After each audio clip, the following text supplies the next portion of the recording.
Welcome, everybody, to another episode of Strife's Sanctum podcast.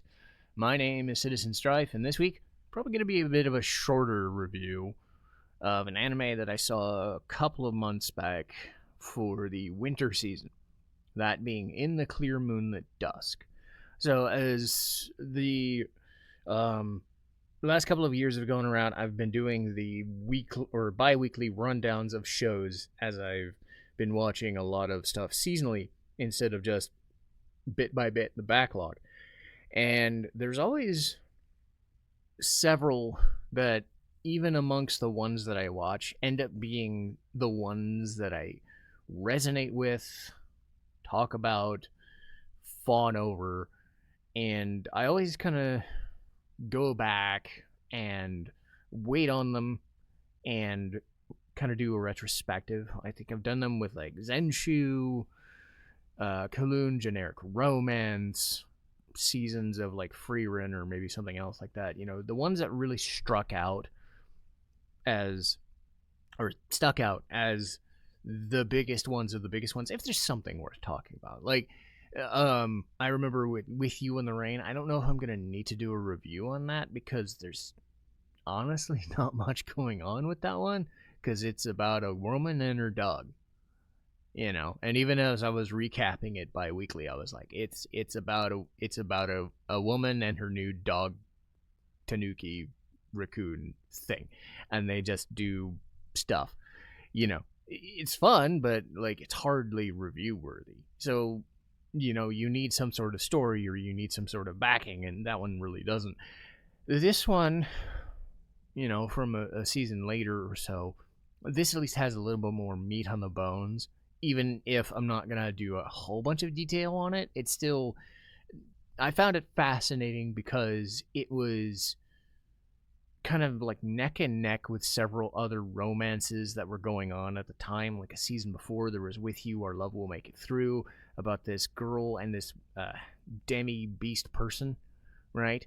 And despite some, you know, just stupid high school drama stuff, that one, like, it was pretty intense for what it was going for, just standard romance. And I felt like In the Clear Moonlit Dusk kind of felt the same way.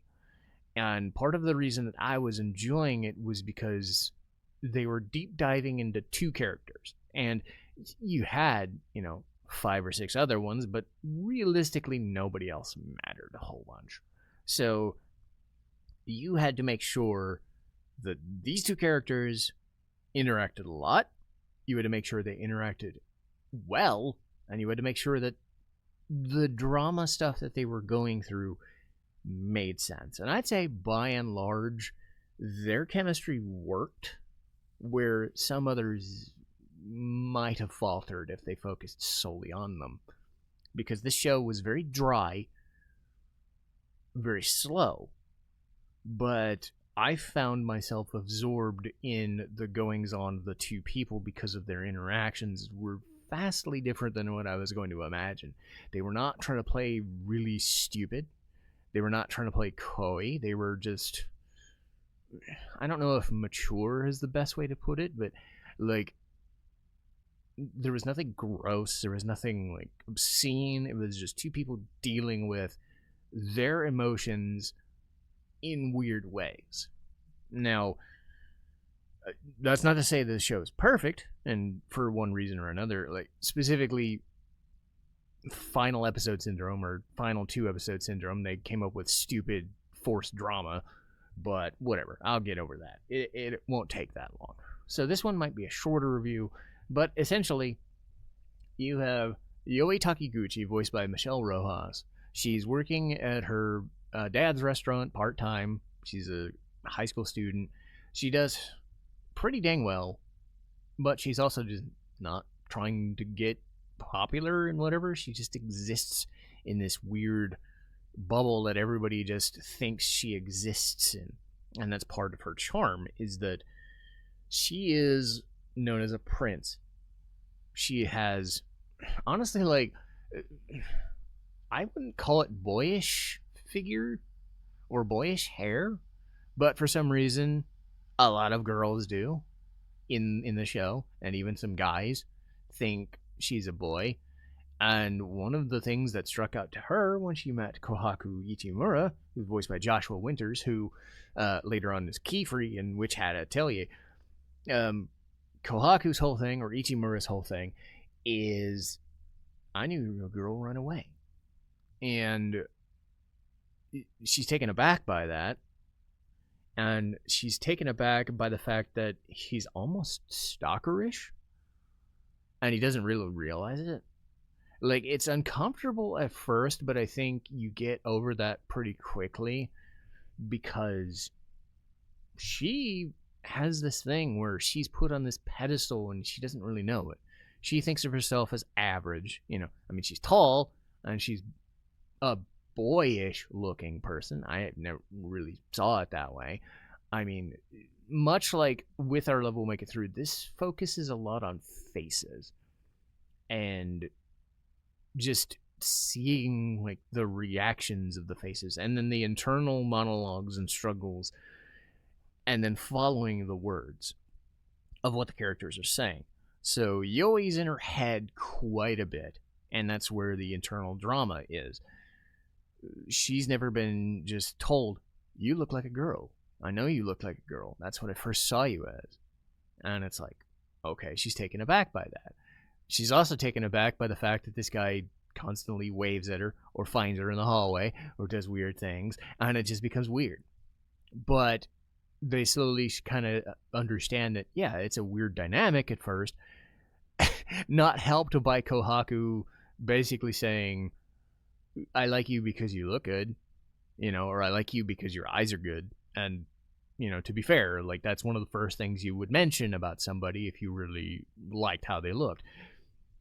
You know, but to flat out say that to other people, like their friends, is weird. Or to go to her place of business, mostly on accident, but eventually he knows that's where she lives, and that's where he, you know, it's like, oh, okay, well, I'm here to see you, and to eat curry, or whatever, or to take my dork friends here to meet you, and have curry, whatever. So it becomes this like 3 or 4 episode thing of like, will they officially be boyfriend and girlfriend, or are they just weird about it? And unlike, say, Ramparts of Ice, where it was like really weird about it, and I always kind of felt like Minato and Koyun just don't have the chemistry, and then, well, like 5 or 6 episodes later, they finally broke that, and it was actually, okay, I finally see them interacting. Cool, they made that first step. This is pretty immediate, but in their heads, they don't interact quickly. They go about it differently. Kohaku is just like, I like girls, but I like you differently. And, you know, people know him as this playboy and this other prince who has dated other people but doesn't really think of people that way. He's a rich kid, but in that weird way, like, he doesn't really think about it. Like, he doesn't care that he's rich or not. He's just nonchalant about it. But he intentionally is serious about her. So again, more piling on that whole, like, he totally wants her, she's unsure. One of the weirder things was, like, I forget, it was episode 3, episode 4, episode 5, something like they experimented. They made it a big deal that, like, in her head, she'd go through, we got to see each other at this time of day, but we can't be seen by other people, but we got to do this thing, and we got, you know, like, connecting the dots of this stupid thing, and just like a contract form. And they distinctly say contract form. It's like, we are stipulated to go in this path, we go this path, and, you know, eventually we'll let people know that, no.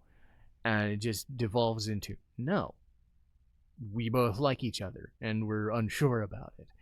And it takes its time building that, because there are some times where I like the immediate, boom, they're together, it's done. Sometimes I like it that the entire show is just them figuring stuff out.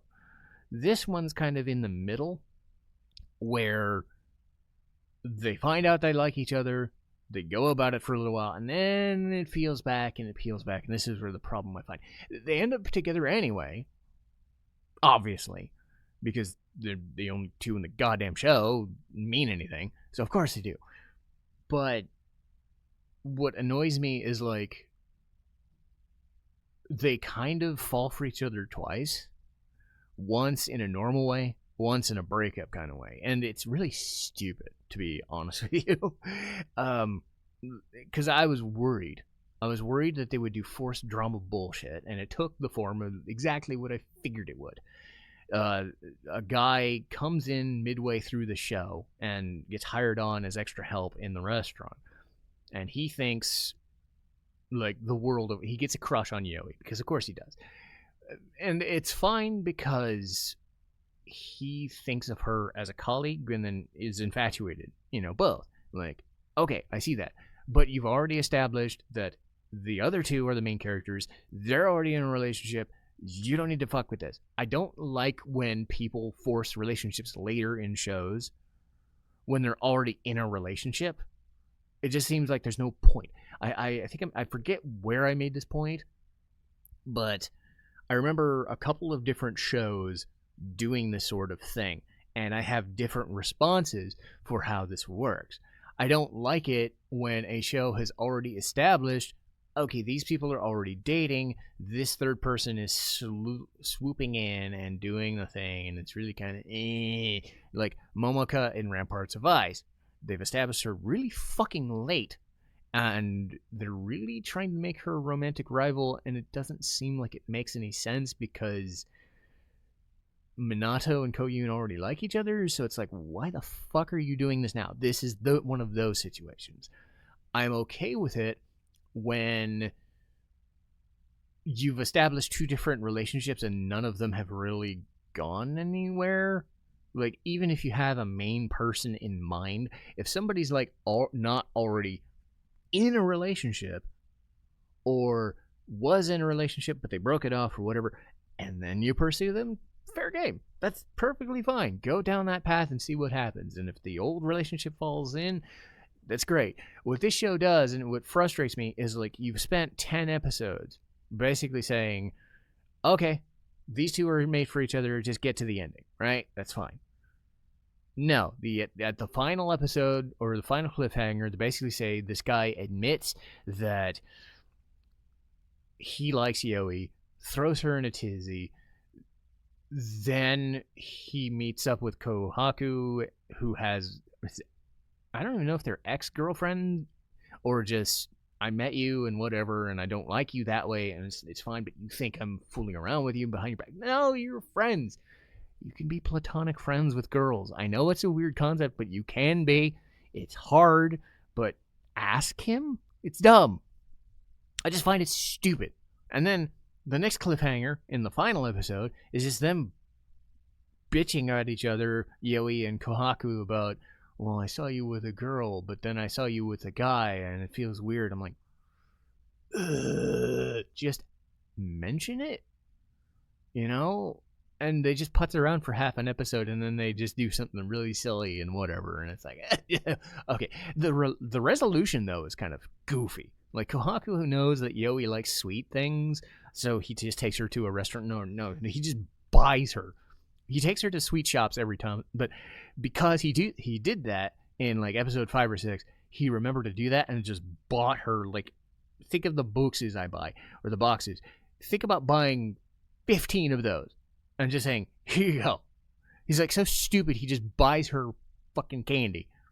And it just makes her laugh so fucking hard. And she's just like, all right, that's fucking dumb. But I like it. And that's how it resolves. It's a weird way to resolve a show. But I hope it makes sense. Because if you're building a relationship and you already have established this is the relationship, and there's nothing that you can do with a third relationship that's going to stop it. This is not like, Tifa, Aerith, whatever. Aerith and Cloud met each other, like, at the beginning, right? You can buy that, okay, Tifa and Cloud are an item, but they're not really, but it's an option you can do. But they haven't established wholeheartedly. It'd be like if Aerith showed up at the end of disc 1 or the midpoint of disc 1 rather than at the beginning, and then suddenly said, I'm gonna fawn over you because I think you're cool. I'm like, no, you're just distracting me from the relationship that was working. It's dumb. I'm hoping that I'm making a couple different romance references because I'm hoping that makes sense. There is a dividing line of what makes sense romantically. There's one that makes sense platonically. There's one that makes sense dramatically. And in terms of drama and chemistry, if you're throwing in a third person, or even for a gag, a fourth person who's not really there, it just seems dumb.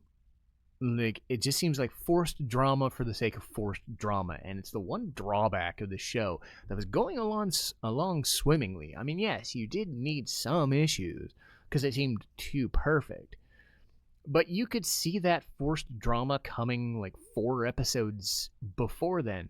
And yeah, you dropped little hints in there, but it also felt really dumb because it's like, there's no chance this third guy's gonna have any chance with Yoi anyway. So don't do it. Like, have him be like an emotional support guy or something. Have him stay as the coworker, or just don't act on it. Don't even make it a possibility, because you know how these things are going to end. Like, even in, say, Love Through a Prism, I think that's the one that I remember because it was in the same season. They made it possible that the second option was true. Until they didn't. They backed out, and they basically just said, nope, we really didn't care all along. It was a false flag. It was a red herring. The original relationship was the one we were building this whole time, so fuck it. Like, any drama is dumb. Okay? Whatever. Wasted it within an episode. It's just like, okay. Alright, that's weird. It's very tricky to make stuff like that work. I think if you're going to make love triangles work, establish love triangles as the core concept of the show. Where, yeah, there's probably a main girl, and it's obvious that you're gonna make the main girl or the main guy the focal point, but at least have the second option. If you're gonna do a harem or a love triangle, make it that show and make them equal so that, like, you can at least suspend disbelief a little bit. Or this show went 90% of the way basically saying, this is what it's gonna be, so don't fuck with it. Just focus on their internal drama, and then you'll be fine. Maybe it's because I've watched too much. I don't know. But I think that really sucks, because this was a really good show with really good romantic leads brought down by something so simple. But whatever. That, in the grand scheme of things, it only changed the show so much. It's not going to kill it. But I did want to mention that because that is the one big problem. But would I recommend In the Clear Moonlit Dusk? Yes. Absolutely. I think Yoi and Kohaku are interesting, and I think the other stuff they do is pretty interesting in the scope of a romantic relationship. There's only so many weird things you can do in a romance show, but I think they do pretty well with it, despite my misgivings about that thing. Anyway, but that'll do for this week. Like I said, this is going to be nice and short, I think. A couple weeks we're going to do Castlevania Lament of Innocence and Curse of Darkness, No Guns Life, Danganronpa 2, which I did complete, so I can talk about fully, and maybe even Danganronpa V3 in a few months after that one finishes. I don't know. But then Hokkaido Gals Are Super Adorable. Weird, dumb show about Hokkaido and a bunch of girls. Like you do. I don't know. But hey, that'll do for today. I've got other things to do with my day, so I'll get this posted on YouTube and Spotify, and I will see you next time. Citizen Strife, signing off.